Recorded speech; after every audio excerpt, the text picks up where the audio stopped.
All right, what's the next building block of an elite mindset? This is called self-talk.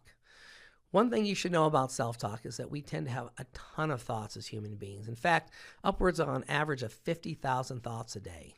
What we do know is that most of our thoughts are negative. In fact, 3-to-1 negative positive ratio for most human beings.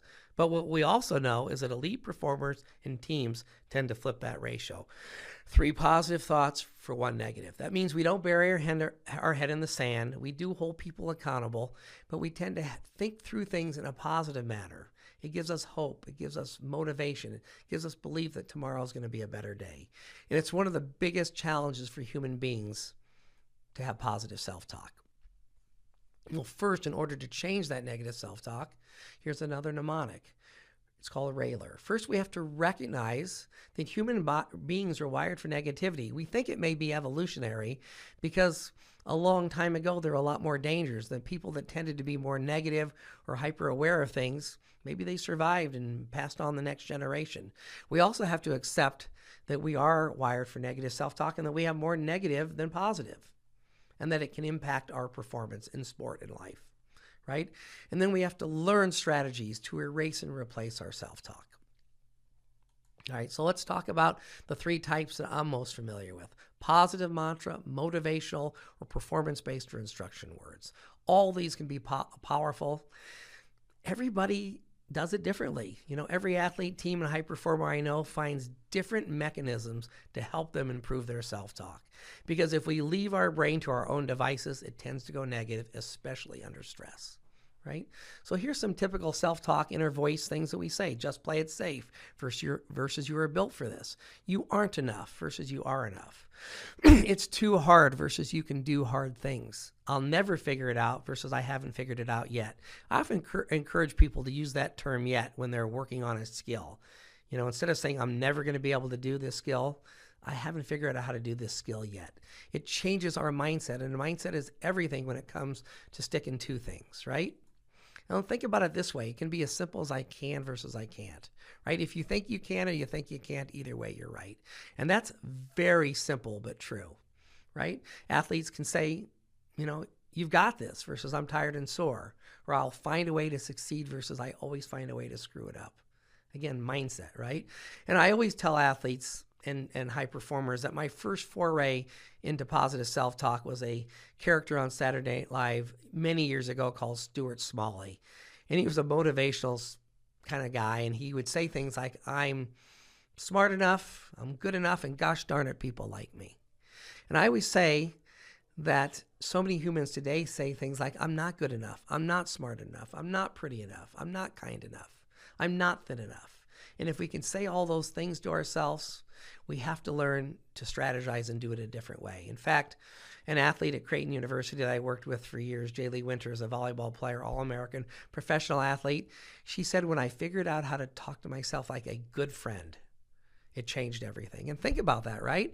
How often would we say things to a good friend that we say to ourselves? I'm not good enough. I stink. I don't belong. Coach should pull my scholarship, right? If we can say those things to ourselves, but we would never say that to a teammate, we've got to figure out a different way.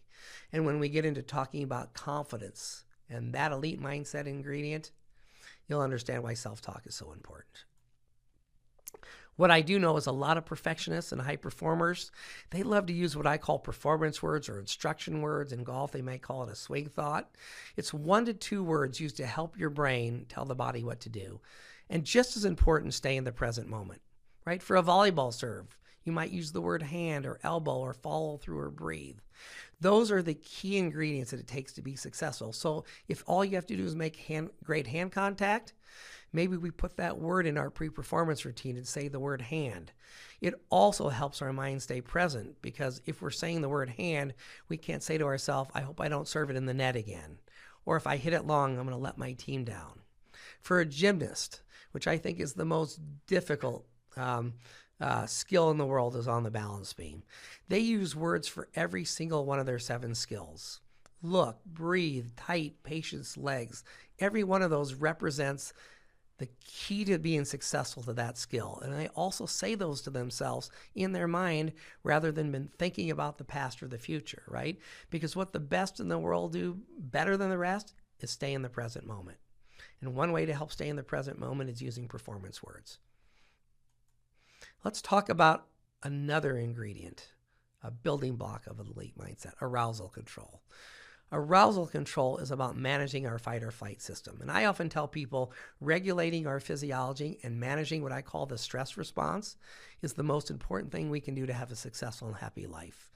Because when we don't manage our fight or flight and it kicks off all day long, it causes us to be sick. And for those of you that aren't as familiar with the fight or flight reaction, it's built into us thousands of years to help us survive. So that when we're being chased by an animal or placed in some other danger, our body knew to either fight or run.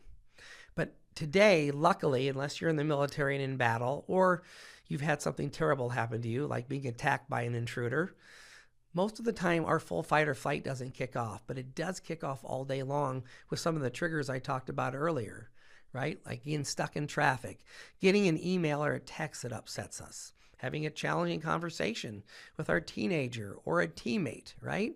Those things can trigger us in ways to have that fight or flight kick off. Well, what are some of the negative consequences of that stress response?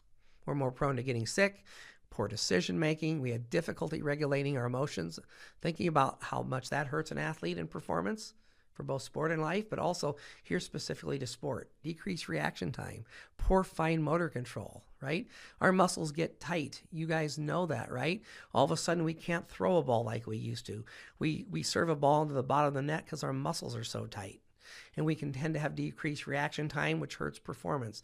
And also, one of the under-recognized things is difficulty bouncing back, or what I call resilience. We may even call it grit, right? So what do I do now, right? Whenever we train things, I have to tell people, here's how we do it. Here's some arousal control strategies. 3 ways to regulate our physiology and reset our fight or flight system. We can learn to breathe. We can take a 20 to 40 minute power nap. And we can develop a mindfulness practice. Let's go through those one at a time. So what are we talking about when we talk about breathing, right? What's kind of neat about the breathing system is that we have a both automatic component and a voluntary component. If you think about it, 99.9% of the time, you don't even think about your breathing. Blinking is another thing that we can take control of, but it's also automatic. So what I'm talking about with breathing is a different kind of breath, what we call a diaphragmatic breath. That's a deep belly breath.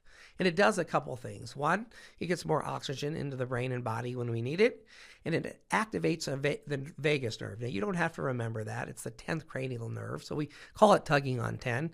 But that nerve travels through the diaphragm. The diaphragm is a muscle that fires off when you expand your lungs. So the diaphragm makes your lungs expand. So when you take a deep breath and do it right, and you expand your lungs, that diaphragm fires.